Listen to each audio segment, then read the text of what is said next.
जय हिंद दोस्तों, स्वागत है आप सभी का अपने यूट्यूब परिवार बीए सेमेस्टर वाला में। दोस्तों, दीनदयाल उपाध्याय गोरखपुर विश्वविद्यालय और उससे एफिलेटेड कॉलेज में आपके एग्जाम हो चुके हैं BA first year first semester के। आंसर की हम लोग देखने वाले हैं geography BA first year first semester, ठीक है। फिजिकल जियोग्राफी पेपर का नाम है, पेपर कोड GEO 101F है, ठीक है। चलें देखने का प्रयास करेंगे। देखिए, टोटल आपके 75 नंबर थे इस क्वेश्चन पेपर में, ठीक है। और हमेशा ही होते हैं, कुछ बच्चे पूछते हैं सर जी कितना पाएंगे तो पास हो जाएंगे। 100 में से 33 नंबर पाएंगे तो आप पास हो जाएंगे, ठीक है। 1.5 घंटे का आपको समय दिया गया था। और ध्यान रखिएगा, जो एक प्रश्न है, अगर एक क्वेश्चन आप सही करते हैं तो आपको 1.5 नंबर मिलता है, ठीक है। चलें स्टार्ट करते हैं। इसमें पहला प्रश्न आपका पूछा गया था, भूगोल की निम्न शाखाओं में से कौन सी भौतिक भूगोल की शाखा है। तो जो भूगोल है, ठीक है, बी ऑप्शन राइट है। देखिए, आंसर की है तो समझाने का प्रयास नहीं करेंगे, ठीक है, डायरेक्ट आपको बताते चलेंगे आंसर। देखें, सर एरी ने देखा कि हिमालय पर्वत के चारों ओर गुरुत्वाकर्षण क्षेत्र अपेक्षा से कमजोर था। ऐसा क्यों होता है? तो ऐसा इसलिए होता है क्योंकि इसमें देखें, क्योंकि महाद्वीपीय परत घने आवरण में गहराई तक फैली हुई हैं, जिससे यह विस्थापित हो गया है, ठीक है। डी ऑप्शन आपका राइट था दूसरे का। चले तीसरा क्वेश्चन आपका पूछा गया था, ध्यान से देखेंगे। निम्नलिखित समय अवधियों को बृहद से, ठीक है, लघु अवधि के क्रम में व्यवस्थित कीजिए। तो इसमें आपका महाकल्प था, कल्प, युग, उसके बाद शक था, ठीक है। ध्यान रखेंगे, इसमें पहला ऑप्शन आपका राइट था प्रश्न नंबर तीसरे का। चले चौथा क्वेश्चन आपका पूछा गया था, चले प्रश्न नंबर 4 आपका पूछा गया था, व्यवहारिक भूगोल निम्नलिखित में से किससे संबंधित है। दोस्तों, जो व्यवहारिक भूगोल है तो ये आपका भूगोल के वे तत्व होते हैं जो मनुष्य के कल्याण के लिए उपयोगी हो सकते हैं। इसमें पहला ऑप्शन आपका राइट था प्रश्न नंबर 4 का, ठीक है। चले प्रश्न नंबर 5 देखेंगे, आपका क्या पूछा गया है। निम्नलिखित में से किस विशेषज्ञ ने टकराव परिकल्पना दी, ठीक है, यानी कोलेजियन हाइपोथेसिस की थ्योरी किसने दी थी। तो इसको देने वाले आपके सर जेम्स और हेराल्ड जेफरी थे, ठीक है। डी ऑप्शन आपका राइट था प्रश्न नंबर 5 का। अच्छा, जो मैंने आपको क्वेश्चन पेपर दिया था, ठीक है, उसमें से केवल 7-8 ही प्रश्न आए हैं। बहुत ही कठिन पेपर बना दिए थे इस बार, ठीक है। चले, हर बार की तरह इस बार आसान पेपर आपके नहीं आए थे, कठिन पेपर आए थे, ध्यान रखेंगे। केवल 7-8 प्रश्न ही आए होंगे। देखिए, पाँचवें का ऑप्शन नंबर, ठीक है, पाँचवें का ऑप्शन नंबर डी राइट है, ये बात ध्यान रखेंगे, ठीक है। चले प्रश्न नंबर 6 आपका पूछा गया था, निम्न में से कौन सा भौतिक भूगोल का विषय वस्तु नहीं है। तो छठे का ऑप्शन नंबर डी राइट था, पृथ्वी की सतह पर मानव बस्तियों का अध्ययन, ठीक है। डी ऑप्शन आपका इसमें करेक्ट था। चले सातवां प्रश्न है आपका, किसने सुझाव दिया था कि पृथ्वी और चंद्रमा एक तेजी से घूमने वाले पिंड का निर्माण करते हैं। तो यह सर जॉर्ज ने दिया था, ठीक है, ये ऑप्शन आपका राइट है। चले नेक्स्ट क्वेश्चन आपका क्या पूछा गया था, बिग बैंग सिद्धांत किसके द्वारा प्रतिपादित किया गया था। तो यह जॉर्जेस, ठीक है, लेमेतेयर, इनका नाम ही अजीब तरीके से लिखा था। देखे, जो मैंने क्वेश्चन पेपर दिया था उसमें दूसरे तरीके से लिखा था, यहाँ दूसरे तरीके से लिखा था। तो ध्यान रखेंगे, ऑप्शन नंबर ए राइट है। कहीं कहीं लेमेत्रे लिख करके देता है, ठीक है, तो कभी भी इनका नाम ही नहीं सही से लिख करके देते हैं सब। चले, इसमें 9 नंबर प्रश्न पूछा था कि पार्थिव ग्रहों का जो निर्माण है यह आपका मूल तारा, ठीक है, मूल तारा के निकट ही हुआ है। ये ऑप्शन आपका राइट है प्रश्न नंबर 9 का। चले प्रश्न नंबर 10 देखेंगे, आपका क्या पूछा गया था, पृथ्वी की सबसे भीतरी परत मुख्य रूप से बनी है, किससे बनी है। तो यह निकिल और लोहा से बनी है। बी ऑप्शन आपका राइट है। चले प्रश्न नंबर 10 आपका पूछा गया था, पृथ्वी की सतह से केंद्र तक की अनुमानित, ठीक है, दूरी कितनी है। तो इसकी लगभग 4000 है, ठीक है, ध्यान रखेंगे। बी ऑप्शन आपका इसमें करेक्ट था प्रश्न नंबर 11 का। चले 12 नंबर प्रश्न है। देखिए, 12 नंबर क्वेश्चन को मैंने स्किप कर दिया है। 13 नंबर क्वेश्चन देखिए, अच्छा सर जी क्यों स्किप कर दिए हैं। देखिए, मैंने इसको अच्छे तरीके से ढूंढा नहीं, ठीक है, ना ही मैंने किताब खोला, क्योंकि समय भी बहुत कम है। और इसे ऐसा ना हो कि मैं आपको गलत बता दूं और आप लोग विश्वास कर लें, ऐसा नहीं है। बीए सेमेस्टर वाला चैनल पर आपको 100% जो भी जानकारी दी जाएगी सही दी जाएगी, जो नहीं पता है नहीं दी जाएगी, ठीक है। चले, सच के साथ रहेंगे, सच झुक सकता है लेकिन कभी हारता नहीं है, ठीक है, ये बात ध्यान रखेंगे। चले 13 नंबर प्रश्न आपका इसमें पूछा गया था कि वह प्रक्रिया जो लगातार नई पपड़ी जोड़ती है, तो वो उस प्रक्रिया को कहा जाता है सागर तल प्रसरण, ठीक है। सी ऑप्शन आपका राइट है प्रश्न नंबर 13 का, ठीक है। चले नेक्स्ट क्वेश्चन आपका पूछा गया था, इसको भी मैंने स्किप कर दिया है, ठीक है, ध्यान रखेंगे। चले, इसका जहाँ तक मुझे पता है इसका राइट आंसर 1 होना चाहिए, हालांकि मैंने बुक को नहीं खोला, ठीक है। चले नेक्स्ट क्वेश्चन देखेंगे, आपका क्या पूछा गया है। देखिए, गुटेनबर्ग असंततता पृथ्वी की किन 2 परतों में स्थित है। तो यह आपकी मेटल और कोर में स्थित है, ठीक है। बी ऑप्शन आपका राइट है। जिन क्वेश्चनों को मैंने स्किप कर दिया मैंने आपको बता दिया है, ठीक है। उस क्वेश्चन को लेकर के डाउट मत रखिएगा, आप लोग अच्छे से देख लेंगे, ठीक है। नया महासागरीय स्थल मंडल जो होता है दोस्तों, यह अपसारी प्लेट सीमाएं पर बनती हैं। कैसे? देखिए, जो नया महासागरीय स्थल मंडल होता है वो अपसारी प्लेट सीमाओं पर ही बनता है, जहां टेक्टोनिक प्लेटें अलग हो जाती हैं, ठीक है। क्योंकि देखें, जैसे जैसे प्लेटें अलग होती जाती हैं स्थल मंडल पतला होता जाता है और फटता जाता है, जिससे अंतराल बनते हैं, और जो मेटल होता है और मैग्मा होता है इससे वो भर जाता है, जो दरारें होती हैं, और यह मैग्मा ठंडा होकर के नई समुद्री परत बन जाता है, ठीक है। ध्यान रखेंगे, ये ऑप्शन आपका राइट था प्रश्न नंबर 16 का।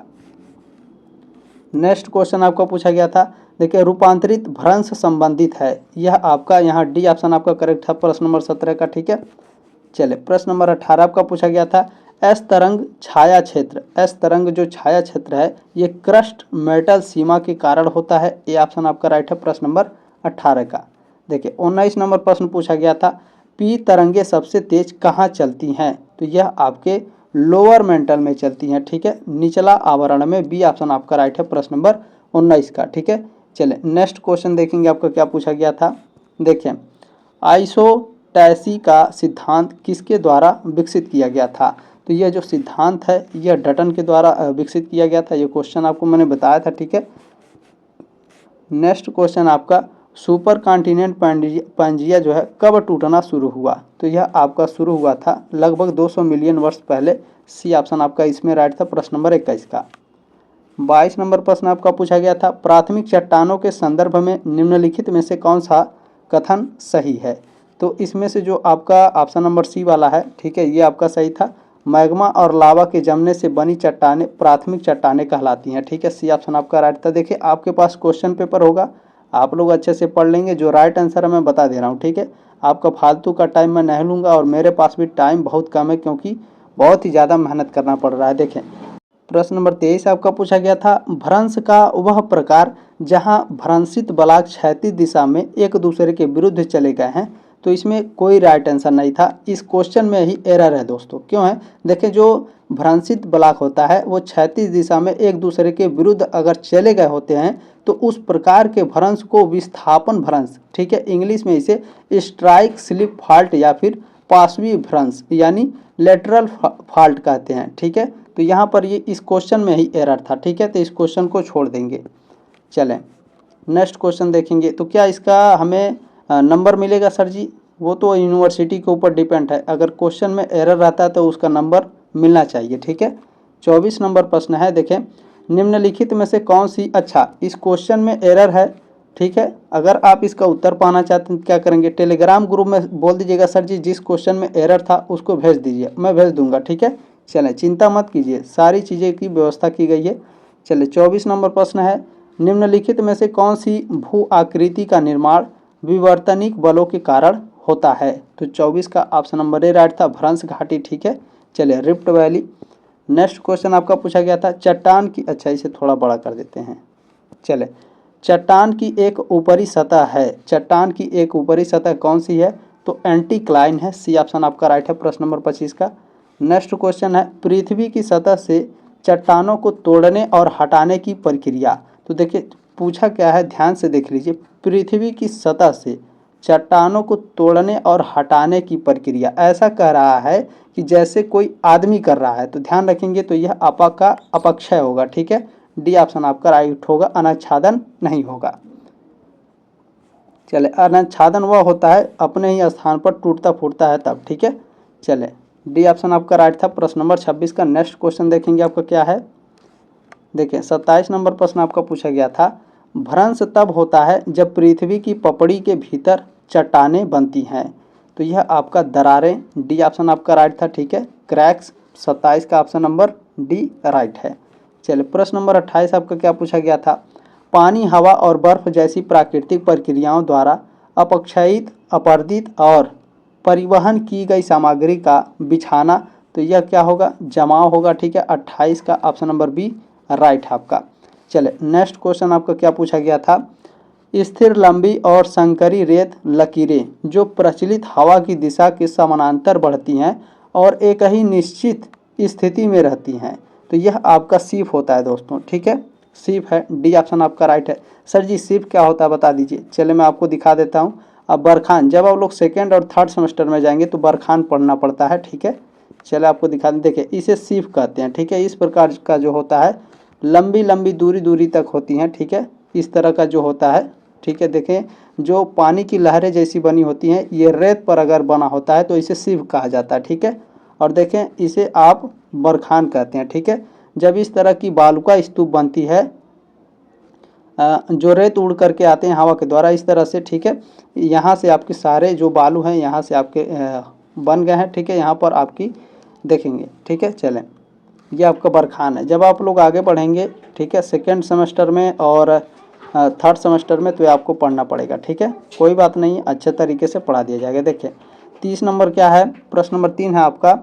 प्रश्न नंबर 30 है, देखिए सॉरी फॉर दिस, देखिए मैं अपने टीम में अकेला हूँ, ठीक है, लेकिन फिर भी मैं आप लोगों के लिए बहुत ही ज़्यादा मेहनत करता हूँ और मैं अकेला ही काफ़ी हूँ, ये बात ध्यान रखेंगे। चलिए नेक्स्ट क्वेश्चन क्या पूछा गया था, अनुप्रस्थ गति वाली भूकंप तरंगों को, ठीक है, खाली स्थान भरना के रूप में जाना जाता है, तो इसको द्वितीयक तरंग के रूप में जाना जाता है, ठीक है। एस लहर जिसे कहते हैं, बी ऑप्शन आपका करेक्ट है। चलें नेक्स्ट क्वेश्चन आपका देखेंगे क्या पूछा गया था, ठीक है। ये बरखान है, अच्छे से इसे आप लोग देख लेंगे, ठीक है, आगे आपको पढ़ना पड़ेगा। देखिए नेक्स्ट क्वेश्चन आपका इसमें पूछा गया था, प्रश्न नंबर 31 पूछा गया था, निम्नलिखित में से किस क्षेत्र के अध्ययन में सिस्मोग्राफ उपकरण का उपयोग किया जाता है। बहुत ही आसान था ये, ठीक है, सी ऑप्शन आपका राइट था इसमें 31 का। चलिए प्रश्न नंबर आपका 32 है, 32 नंबर, रिंग ऑफ फायर में मौजूद ज्वालामुखियों के वलय को संदर्भित करता है, तो परिप्रशांत भूकंपी मेखला है, सी ऑप्शन राइट है प्रश्न नंबर 32 का। चलिए प्रश्न नंबर 33 क्या है, जल परिवहन किए गए पदार्थ के त्रिकोणीय आकार के निक्षेप क्या कहलाते हैं। ये क्या कहलाते हैं, तो ये जलोढ़ पंख कहलाते हैं, पंखा कहलाते हैं, पंखा लिखा हुआ, ठीक है, पंख होता है, जलोढ़ पंख होता है, बी ऑप्शन आपका राइट है प्रश्न नंबर 33 का। चले नेक्स्ट क्वेश्चन आपका पूछा गया था, अपरदनात्मक भू आकृति है, कौन है, तो नदी वेदिका है, डी ऑप्शन आपका राइट है प्रश्न नंबर 34 का। चले नेक्स्ट क्वेश्चन आपका पूछा गया था, वायुमंडल की किस परत में लगभग सभी बादल पाए जाते हैं, तो जो आपका इसमें क्षोभ मंडल है, ठीक है, इसमें आपके सारे बादल होते हैं, सी ऑप्शन राइट है प्रश्न नंबर 35 का। प्रश्न नंबर 36 क्या है, देखें वायुमंडल की संरचना के बारे में निम्नलिखित में से कौन सा वाक्य सही है, तो 36 का ऑप्शन नंबर इसमें ध्यान देंगे, यहाँ पर आपका ये 3 वाला राइट था। वायुमंडल की शुष्क संरचना में अधिकतर नाइट्रोजन और आर्गन है, ठीक है, तीसरा ऑप्शन आपका यहाँ पे राइट था, बाकी दोनों आपके गलत हैं, ठीक है, ये दोनों आपके गलत हैं, ध्यान रखेंगे, तीसरा केवल सही था, ठीक है, सी ऑप्शन आपका यहाँ पे राइट था। देखिए मैंने यहाँ डायग्राम में आपको दिया है, आप इसे अच्छे से समझ लीजिएगा, ठीक है। चलें डायग्राम आपको मैंने दे दिया है, आप लोग इसे अच्छे से समझ लेंगे, बाकी आगे बढ़ते हैं। नेक्स्ट क्वेश्चन आपका देखते हैं क्या है, क्योंकि अभी समझाने का भी टाइम नहीं बचा हुआ, ठीक है। निम्नलिखित में से कौन सा कथन सही है, तो देखें 37 का ऑप्शन नंबर डी राइट था दोस्तों, ठीक है। अच्छा कैसे इसको समझाना पड़ेगा, ठीक है, थोड़ा सा मैं समझा देता हूँ। देखें कह क्या रहा है कि क्षोभ मंडल में ओजोन गैस की एक परत होती है जो हमें सूर्य की किरणों से हानिकारक प्रभाव से बचाती है, ये आपका गलत है, लेकिन ये दोनों आपके राइट हैं, ठीक है। समताप मंडल में उल्कापिंड अंतरिक्ष से प्रवेश करते ही जल जाते हैं, ये भी राइट है, और थर्मोस्फीयर में रेडियो तरंगे वापस परावर्तित हो जाती हैं, ये भी राइट है। तो लिखा क्या है डी वाले में, देखिए उपरोक्त में से एक से अधिक, ठीक है, तो एक से अधिक आपके राइट हैं, यानी ये दोनों आपके करेक्ट हैं, तो डी ऑप्शन आपका राइट हो जाएगा, उपरोक्त एक से अधिक है, ठीक है, डी ऑप्शन करेक्ट था प्रश्न नंबर 37 का। चले प्रश्न नंबर 38 क्या है, क्षैतिज तापमान वितरण को प्रभावित करने वाला मुख्य कारक है, तो मुख्य कारक कौन है, अक्षांश है, सी ऑप्शन राइट था प्रश्न नंबर 38 का। चलें प्रश्न नंबर 39 क्या पूछा गया था, अश्व अक्षांश के वायुमंडलीय दबाव बेल्ट के भीतर स्थित है, किस बेल्ट के भीतर स्थित है, तो उष्ण कटिबंधीय उच्च के, ठीक है, सी ऑप्शन आपका राइट था प्रश्न नंबर 39 का। चलिए 40 नंबर प्रश्न आपका पूछा गया था, देखें पूछा क्या गया था कि उष्ण कटिबंधीय उच्च और भूमध्य रेखी निम्न के बीच बहने वाली ग्रहीय हवाओं को कहा जाता है? क्या कहा जाता है? व्यापारिक पवनें। बी ऑप्शन आपका राइट है, ठीक है। ये क्वेश्चन आपको बताया गया था। नेक्स्ट क्वेश्चन क्या है, देखिए, कोरियोलिस प्रभाव का परिणाम है। क्या परिणाम है? तो पृथ्वी की घूर्णन के कारण, ठीक है। चलें, सी ऑप्शन राइट है। ये भी क्वेश्चन आपको बताया गया था। देखिए, बहुत ही हार्ड क्वेश्चन इस बार बनाए गए थे, ठीक है। क्वेश्चन पेपर इस बार बहुत ही हार्ड बनाए गए थे। चलिए, नेक्स्ट क्वेश्चन है, सर्वाधिक लवणता पाई जाती है मृत सागर में। ये भी क्वेश्चन बताया गया था, ठीक है। चलिए, नेक्स्ट क्वेश्चन है, ये भी आपको बताया गया था, ठीक है। गल्फ धारा है, तो गल्फ क्या है? एक स्टीम धारा है। स्टीम माने वार्म धारा, ठीक है, गर्म जल धारा है। ये ऑप्शन आपका राइट था, प्रश्न नंबर 43 का। चलिए, प्रश्न नंबर 44 आपका पूछा गया था, 44 निम्नलिखित में से कौन समुद्र के तापमान का प्रमुख निर्धारक है? पूछा क्या है? प्रमुख निर्धारक। तो इसके प्रमुख निर्धारकों में अक्षांश है, सागर की लहरें हैं, भूमि और जल का असमान वितरण है, ठीक है। तो पहला, दूसरा और तीसरा आपका राइट है। इसमें देख लेंगे, ये चौथा है, तीसरा नहीं है, ठीक है। पहला, दूसरा और चौथा देखेंगे किस में दिया है। ठीक है, बी वाले में दिया है, ठीक है। ये चार ही है, बी ऑप्शन आपका करेक्ट है, ठीक है। ध्यान रखेंगे, पहला, दूसरा और चौथा आपका राइट है। नेक्स्ट क्वेश्चन है, कौन सा बेसिन हिंद महासागर में स्थित नहीं है?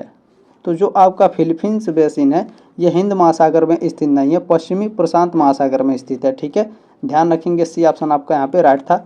प्रश्न नंबर 46 आपका पूछा गया था, महाद्वीपीय ढाल और मग्न तट में मिलने वाली गहरी घाटियों को कहा जाता है? क्या कहा जाता है? तो इसे सबमरीन कैनाल्स कहा जाता है, ठीक है।